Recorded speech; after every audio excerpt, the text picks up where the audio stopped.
Dave here at the house, talking about the flex of snowboards. Basically, the first thing for flex is going to be how soft or how stiff the board is. Soft boards will be reserved for entry-level to intermediate riders, and then also freestyle riders because they're more forgiving. It's easier to press on rails and boxes. You're not going to catch an edge quite as much as a beginner. Those would be reasons for going with the softer flex. Stiffer boards typically will be for high-end freestyle riders such as half-pipe riders, backcountry freestyle riders, and then also the free ride crowd, which is your natural terrain, your powder, trees, cliffs, things of that nature. The other thing to consider is how the flex is oriented on the board. For instance, a freestyle board will have the flex typically centered in the middle of the board with equal flex going towards the nose and the tail as well too. Moving into some of your stiffer freeride boards, you'll see that flex, or the center of the flex, is shifted back, therefore creating a stiffer tail, and that's going to help you power through uneven terrain and just make the board have a little bit more pop as well too. That's one of the reasons why a lot of the pipe guys, even though it's freestyle, will prefer that kind of directional stiffer tail setup. Good examples of a softer flexing board is Signal here. This one is extremely soft. You can see here, can press, and the tail is almost vertical in the air. Like I said, really good for pressing, really good forgiveness to the board, makes them more playful, makes them more fun. A lot of times these softer flexing boards are going to be really good options for people riding smaller hills. You don't want a high-end stiff board where you're just shooting straight down the hill and you're done with the run in 30 seconds. You really want to make the most of the run, hitting up the side of the runs and the little bumps and whatnot. The softer boards work really good for that. Here would be an example of a stiffer board. Definitely going to take a little bit more to flex the board than it did with the other one. Here you note that the shorter tail, you have a lot of the flex concentrated here because the whole flex is shifted back towards the lower part of the board. Personal preference is also going to play a huge part in that. Freestyler can prefer a stiff board, or some free riders can definitely like a softer board too. It's all about trying out stuff and seeing what works best for you. But if you have any questions, you can always give us a shout. Dave here at the house, going to talk about mounting options for snowboards. Couple things out there. First of all, your traditional insert board, which you can see here, is going to have inserts that are actually part of the construction of the board. They're going to be threaded. Every insert on the market now accepts the same kind of hardware. You can move from one binding company to your board company, and you'll always be able to mount it with that hardware. Certain boards will have the 4x2 configuration, which gives you a little bit more option as far as where the bindings can sit for the width of the board. Some of them will just run off the standard 4-hole pattern. Still very good, definitely holds the board securely. Some Burton boards will have a 3-hole pattern, and with those ones you have to look a little bit more specifically for the binding, making sure that it's compatible with that Burton 3D hole pattern. Other than that,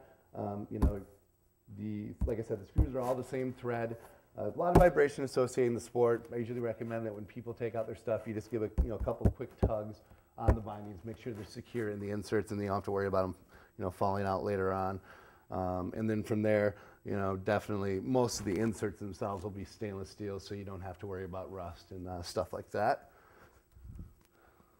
I mean, really the only company that's kind of deviating from that, at least right now, is going to be the Burton boards that feature the channel system. You're definitely going to be seeing this a lot in their future boards, and I wouldn't be surprised if some other companies come back around because it's been a technology that's been used before. This is really simplistic in its design. It's going to have a single channel, gets rid of all the inserts. Definitely kind of the future of stuff. Basically, it's just going to mount by 2 screws, one on either side of the binding on the outside. Gives you total adjustment as far as the width, the angle, everything on the board. Whenever you find where you want your binding, you just tag down 2 screws, one on either side, and you're ready to go. So you can see why Burton likes this system quite a bit.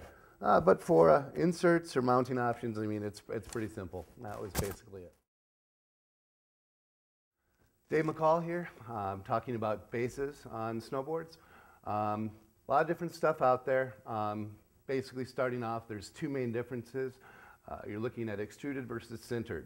Now, extruded bases will be found on your beginner to intermediate boards, your freestyle boards, and your lower cost boards.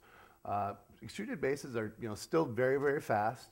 The major difference between them and sintered is that they're not quite as porous as a sintered, but they are easier to repair should you get damage in the park, which is the reason why you see them included on a lot of freestyle boards. Also, they don't require waxing quite as frequently to maintain their speed. Not having all those pores, rub-on waxes will work really, really good on the surface of the base. Moving on to the sintereds, now those are going to be on your high-end boards, your really, really nice freestyle boards meant for like pipe and backcountry freestyle. And then also for your free ride boards, those will be applications where you're looking for that speed, for that high-end base structure. Like I said, on those, you're going to be waxing them definitely a little bit more. They're very porous. I usually compare it to somebody's skin. When the bases get dry, you have to put the wax on, just like you'd put lotion on your skin. And with the high-end sintered base, you are looking at waxing ideally about every 3 to 5 times out. That's for a hot wax. Extruded bases, I would say you're looking at probably anywhere from 5 to 8 times out. But like I said, rub-ons work really good with them. Another major differences in the base is how the graphics are applied to it. The older way of doing it, and this is still, definitely practiced by a lot of companies, is subliminating the base. This takes a clear P-text and inks the graphic on the underside towards the inner part of the board. This is a little bit cheaper way to produce the board. You can still use really high-grade P-texts with this type of graphic, but it's a little bit cheaper for them to produce. Allows you to have a few more colors, typically a full palette of colors on the base, but that would be subliminated. Moving from there, we go into a die-cut base. This is where two colors, or however many colors, are cut out and inlaid next to each other. This saves some weight to the construction because you're not having the ink used in the process of sublimation. Also, gives you a little bit more crisp graphic outline since the color comes all the way through the base rather than showing through the clear part of the base. Finally, you'll see boards that have a mixture of both. This one has the die cut for the logo here, but then it's subliminated through the rest. These boards obviously have really good pop to them. You see a lot of companies doing that. From there, the last thing I'd want to touch on is the quality of the base. You'll see these listed anywhere from 500 up to 8,000. Typically, your 8,000 series are going to be on your really high-end free ride boards.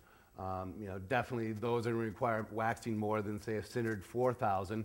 It's basically referring to the number of pores on the board within a certain square inch.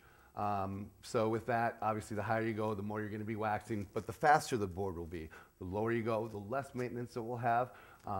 And really nowadays, even with the extruded bases, there are really, really, really fast bases out there. Everything, is definitely going to be a lot faster than that board you might buy from Target. Yeah, as far as bases go, that's pretty much everything I know.